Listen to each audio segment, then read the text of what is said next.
good evening. Tonight is Wednesday, March 18th, 2020.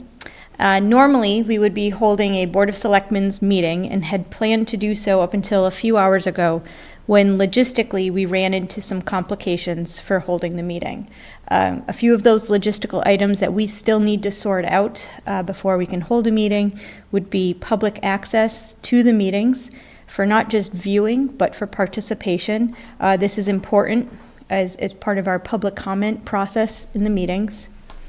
The other logistical item would be setting up the room so that we as board members would be practicing social distancing, all while making sure that board members can be seen and heard throughout the meeting. As you can see, Town Administrator Jay Green and myself, Christine Hoyt, Chair of the Board of Selectmen, are doing that and practicing some social distancing, which we hope you at home are practicing as well. We are continuing to sort out these logistics so we can continue to carry out business as usual. However, we thought this might be a good opportunity, thanks to our friends at Northern Berkshire Community Television, to talk about what's happening in town with regard to COVID-19. So we thank Peter Gentile, who's also practicing social distancing with us this evening and is operating the camera. So since receiving word about a coronavirus case in Berkshire County about a week and a half ago, our emergency management team has been meeting regularly and staying up to date with local, state, and federal information. Last week, we took some precautionary measures and had suspended the lunch program with the Council on Aging in a way to make sure that we mitigate the COVID-19 situation. As of today, we still do not have any cases of COVID-19 in the town of Adams, and we remain committed to taking precautionary measures to keep it that way and to keep our residents healthy and safe. The town of Adams has been involved with the COVID-19 Northern Berkshire Regional Operations Center since its inception over the weekend, and our town administrator, Jay Green, serves as our government liaison to the Emergency Operations Center, which is led by Amalio Giacino.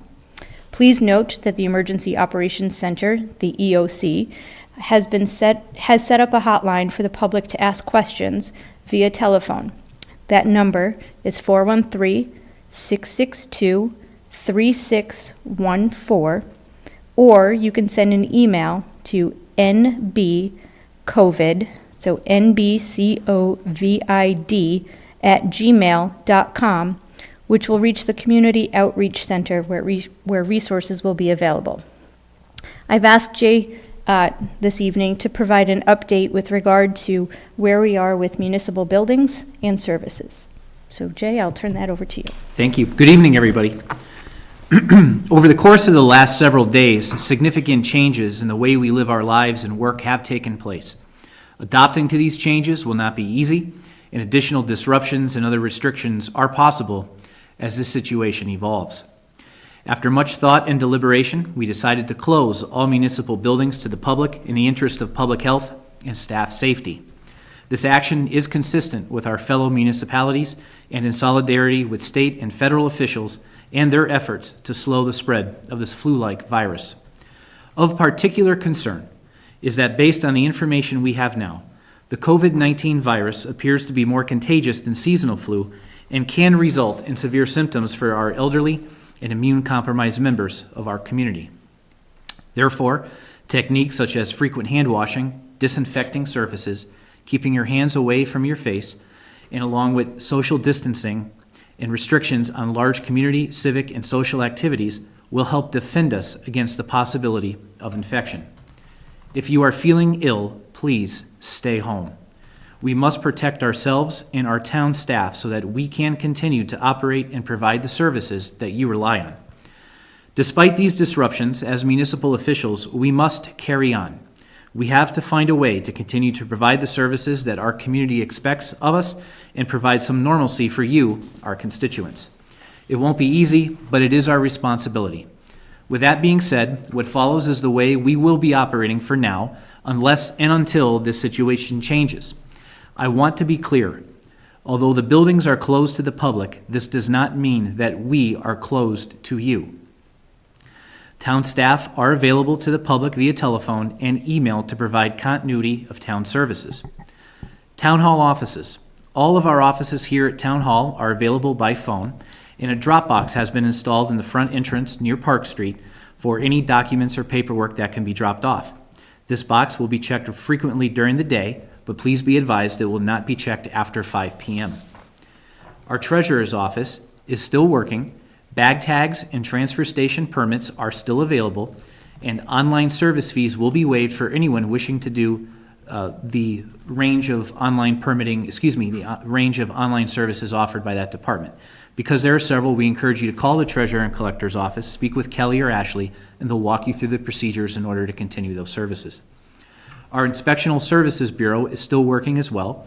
Both Mark and Jerry are available by phone, and permit applications are still being processed electronically, and any inspections requiring the building inspector or code enforcement officer are being scheduled and reviewed on a case-by-case basis in order to keep these projects moving, as well as protecting the interests and safety of our inspectional services team.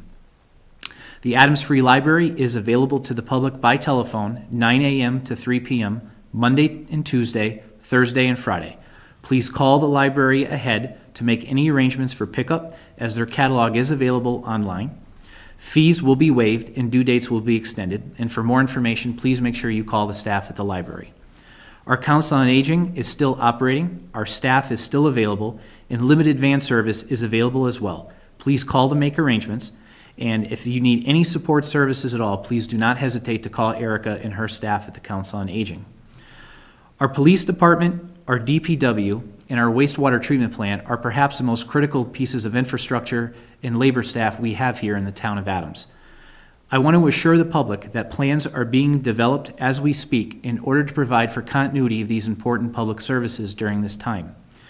Although the police do have limited walk-up services, we are still operating at a full staff, as well as DPW and the wastewater treatment plant.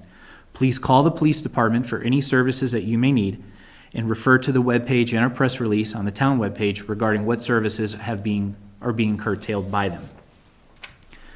Please know that I am in constant contact with Mayor Bernard, our select board, other town managers, and our Regional Emergency Operations Center, as Chairman Hoyt mentioned. We are working together in making our voices heard at the state level. We are not alone here in the town of Adams. We will keep you informed as we go, and we will seek your patience as we adjust to this turbulent sea that we find ourselves in. Recently, I've been trying to find something to make us feel better as we go and we deal with this issue. And I want to leave you tonight with the words of President Franklin Delano Roosevelt as he delivered in his 1933 inaugural address in the midst of the Great Depression. I find these words quite apropos for the days that we're living in and offer some perspective during these days. This is preeminently the time to speak the truth, the whole truth, frankly and boldly. Nor need we shrink from honestly facing conditions in our country today. This great nation will endure, as it has endured, and will revive and will prosper. So first of all, let me assert my firm belief that the only thing we have to fear is fear itself, nameless, unreasoning, unjustified terror, which paralyzes needed efforts to convert retreat into advance. In every dark hour of our national life, a leadership of frankness and vigor has met with that understanding and support of the people themselves, which is essential to victory. I am convinced that you will again give that support to leadership in these critical days. On behalf of myself and all of the town staff here in the town of Adams, we thank you as our constituents for being patient as we adapt to this rapidly evolving situation. And on behalf of myself and the select board, I'd like to thank all of our town staff who frankly have gone above and beyond to make sure that we continue to provide for you, our constituents. Thank you. Thank you, Jay. All of the information that Jay has shared with regard to municipal services and which departments are operating a little differently can be found on the town's website, which is www.town.adams.ma.us. So please go to the website and find that information. We are committed to making sure that the residents of the town of Adams are informed about what is happening in the town and how we are operating. And I can assure you that business is running somewhat as usual with a few changes, as Jay had outlined. But what you should know Again, there are no cases of coronavirus currently in the town of Adams. So again, everything has been done as a precautionary measure, including this meeting this evening to do so. But what you should also know is that we're not alone. We are working very closely, with a 6-foot buffer, with our neighbors, and now more than ever, we need to leverage our ability to continue to work together. I do want to just thank our local businesses who have been rather innovative with their offerings of services as things change almost on an hourly basis from federal and state guidelines and regulations with regard to numbers of people in space that you can be in. So I want to thank the businesses who are offering takeout, delivery, curbside, pickup, and those that are offering fitness classes via the website or Facebook. So please, support our local businesses who are out there making some changes to their business model and how they offer services to you.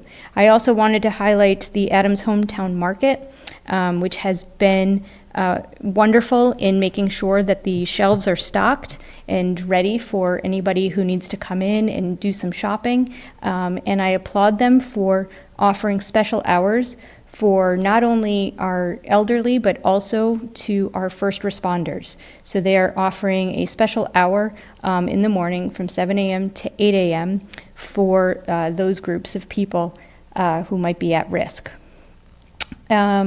I also wanted to just highlight there are some resources for any local business who is out there watching this evening. There are some local resources that can be found at oneberkshire.com under the COVID-19 section of the website. You'll find some forms and flyers that you can post in your windows about all of the things that Jay mentioned about keeping yourself safe and hoping to not spread anything, like washing your hands and not touching your face. But there's also some information there about some financial resources that are available to businesses. The Small Business Administration has put out some information, and there'll be more resources to come in the future. So I ask you to just continue to check out that website, as it is updated about 3 to 5 times a day with all of the information that's coming out. With that, I wanted to just thank everyone for your cooperation. I understand that this is a huge inconvenience and a major change as to how we live our lives, but I'm hoping that we are all in this together and we continue to we just protect ourselves and keep ourselves healthy and safe. And with that, is there anything else, Jay? I think we've covered it. I think in 2 weeks when we're back on TV, the room might look a little differently, but we'll have the logistics all worked out, and we'll have a meeting as usual. So thank you very much, and Peter, thank you again for being here and helping us to get the word out to our residents.